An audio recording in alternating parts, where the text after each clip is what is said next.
এখন প্রতিটি শট হতে পারে ভাগ্য নির্ধারণী। হে গাইস, কি অবস্থা সবার, কেমন আছেন সবাই? আশা করছি সবাই ভালো আছেন। তো আজকে আমরা যাচ্ছি আমাদের গোপালপুরে একটা ফুটবল টুর্নামেন্টের আয়োজন করা হয়েছে, লোকাল টুর্নামেন্ট। সেই ফুটবল খেলাটা দেখার জন্য তো আপনারা আমার সাথেই থাকুন এবং আসুন একসাথে আজকে এই গ্রামীণ যে ফুটবল খেলা, সেই ফুটবল খেলাটা একসাথে উপভোগ করি। আসসালামু আলাইকুম সবাইকে। তো আমরা আজকে যাচ্ছি গোপালপুর, একটা লোকাল ফুটবল টুর্নামেন্টের আয়োজন করা হয়েছে। সেই ফুটবল টুর্নামেন্টের একটা ম্যাচ আছে আজকে, হরগজ ইউনিয়ন বনাম এই বালিয়াটি ইউনিয়ন। সেই খেলাটাই আমরা দেখার জন্য যাচ্ছি। তো আমরা চলে আসলাম গোপালপুর যে মাঠটা আছে, সেই মাঠের রাস্তা ঢুকে পড়েছি। আর বেশি সময় লাগবে না, সর্বোচ্চ 2 থেকে 1 মিনিট সময় লাগতে পারে। যে যে আপনার গোপালপুর যে মাঠটা দেখতেই পাচ্ছেন যে মানুষজন যাচ্ছে, সারি সারি মানুষজন যাচ্ছে। এই যে কি বাপ ছেলেকে নিয়ে আসছে, আজান দিচ্ছে, একটু পরে কথা বলি। দেখতে পাচ্ছেন কত মানুষের সমাগম হয়েছে এখানে। ও মাই গড, খেলা তো অলরেডি মনে শুরু হয়ে গেছে।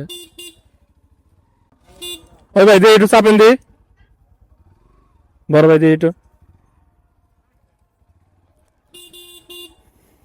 তো গাড়িটা পার করবো আর কি। এখন খেলোয়াড়দের মাঝে কিছু দিক নির্দেশনামূলক বক্তব্য দিচ্ছেন অতিথিরা। দুই দিকের টিম এখন মাঠে প্রস্তুত। একদিকে হরগজ ইউনিয়ন একাদশ, অপরদিকে বালিয়াটি একাদশ। দর্শকরা গ্যালারির মতো লাইনে দাঁড়িয়ে খেলোয়াড়দের উৎসাহ দিচ্ছে।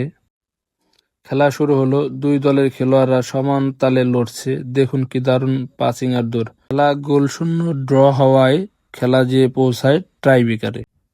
তো প্রথম শটটি নিচ্ছে হরগজ ইউনিয়ন একাদশ, এবং ভাগ্যক্রমে তাদের প্রথম শটটি মিস হয়ে যায়। শটটি গিয়ে লাগে সরাসরি গোলবারে লেগে বলটি বাইরে বেরিয়ে যায়।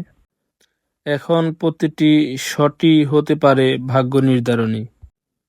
দ্বিতীয় খেলোয়াড় বলের সামনে দাঁড়ালো, শট নিল আর গোল। মাঠ কেঁপে উঠল দর্শকের উল্লাসে। কিন্তু এটাই কেবল শুরু, এখনো অনেক উত্তেজনা বাকি। দুই দলই একে অপরকে টক্কর দিচ্ছে। কেউ বল ক্রসবারে মারছে, কেউ গোলকিপারের হাতে ছুঁয়ে যাচ্ছে। দর্শকরা প্রতিটি শট যেন দম বন্ধ করে তাকিয়ে আছে। এই মুহূর্তটাই গ্রামের খেলার আসল রোমাঞ্চ। মানুষ এক হয়ে চিৎকার করছে, উল্লাস করছে। গ্রামের খেলা হলেও উন্মাদনা কিন্তু শহরের লিগ ম্যাচের চেয়েও কম না। এইভাবেই দুই দলেরই খেলোয়াড়রা একের পর এক শট নিতে আসতেছিল এবং খেলাটা শেষ পর্যন্ত গিয়ে গড়ায়। হরগজ ইউনিয়ন লাস্টের বলটা বারে লাগিয়ে দিয়ে তারা ম্যাচটা আজকে হেরে যায় ভাগ্যক্রমে। তো খেলায় তো হার জিত আছেই, তারা গোলটি মিস করে এবং আজকের খেলাটি হেরে যায়। বালিয়াটি খেলাটিতে জয়লাভ করেন। এভাবেই শেষ হলো আজকের জমজমাট ফুটবল ম্যাচ। জয় পরাজয় যাই হোক, গ্রামের এই খেলা আমাদের এক করে রাখে, আনন্দ দেয় আর বন্ধুত্বের বন্ধন গড়ে তোলে। যদি ভিডিওটি ভালো লেগে থাকে তাহলে একটা লাইক, কমেন্ট, শেয়ার করে দিবেন এবং সাবস্ক্রাইব করবেন আমার ইউটিউব চ্যানেলটি।